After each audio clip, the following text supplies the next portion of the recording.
Welcome into our sports talk at the stadium. Kevin McCrary here at Williams-Brice Stadium, where the Gamecocks have picked up their first win of the season, taking down East Carolina by 10, 33-23. And certainly the Gamecocks needed a win, and certainly no one should have come in here expecting this to be an easy win. East Carolina, not the sexiest named program in the world. They don't bring the kind of intensity in terms of excitement from fans like a Georgia or a Texas A&M or a Clemson would, but they are a very good football team that'll win a lot of games this season, and they have a very good offense, and they're well coached under Ruff and McNeil. So the Gamecocks get that all-important victory.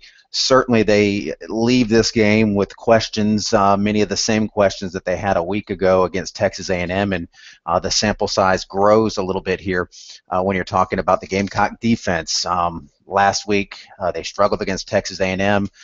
They gave up almost 700 yards in that game. Now, they didn't give up that many in this game. They did give up about 450 yards, to be precise, 453. So the Gamecocks still giving up some chunk plays.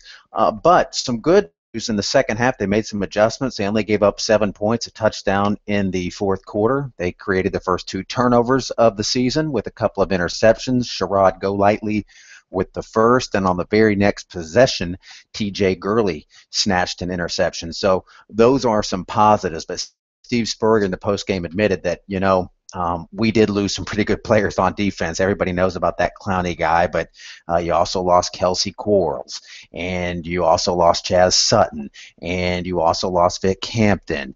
There's other guys. I mean, they lost some good players on defense that they have to replace. So this notion that they're going to be a better defense this year than they were last year, and a notion that was floated out there by Lorenzo Ward himself, I think that's going to be a tall tale when it's all said and done. But they did get a special teams play with a blocked field goal by Gerald Dixon Jr., which was big in the offense.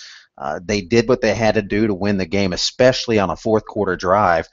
They had a very impressive drive. In fact, it was the second longest drive of the Steve Spurrier era, and I'll reel it off for you because 18 plays, 86 yards, and 10 minutes and 33 seconds is very impressive for the Gamecocks to get things done there. Mike Davis, after looking sort of doubtful last week, Spurrier's words, went out and rushed for over 100 yards, had a couple of touchdowns. He's a very explosive back. They need him to stay healthy, obviously.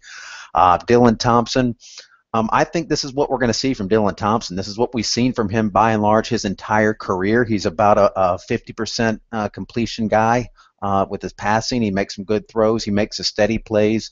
He did have an interception that wasn't entirely his fault, came off a deflection. He's not going to wow you, but he's going to hopefully manage the game and find the open guys and hit them. But he has those errant passes. He gets a little hung up, as Spurrier calls it. His feet get a little happy sometimes, but he got it done. Still a wait and see with this team. We're going to find out a lot about them. I mean, let's face it, Georgia's coming into town here next week. The Gamecocks will have their hands full with the Bulldogs, a completely different style team than they've seen the first 2 weeks. The spread teams of Texas A&M and East Carolina turn into just a power, run-it-down-your-throat Georgia team that can hit you with a pass once you sell out on the run, and a Georgia defense that will probably be the best the Gamecocks have seen with Jeremy Pruitt now running things there. I think that Georgia defense is going to be a tough challenge. But the Gamecocks get it done here at Williams-Brice Stadium. They get that win. Everybody can feel a little bit better. They can reopen the bridges downtown and give everybody their belt and shoelaces back, because the Gamecocks, they're not going to go 0-12. So you can cross that off the list. But that's going to do it here. We'll have plenty more about this game and others on Sports Talk on Monday. Also, you check out the Steve Spurrier and Dylan Thompson interviews, and coming up, if it's not up already, depending on when you're watching this, comments from Lorenzo Ward about the progress of his defense. But Sports Talk at the stadium here at Williams-Brice, win number 1 in the books.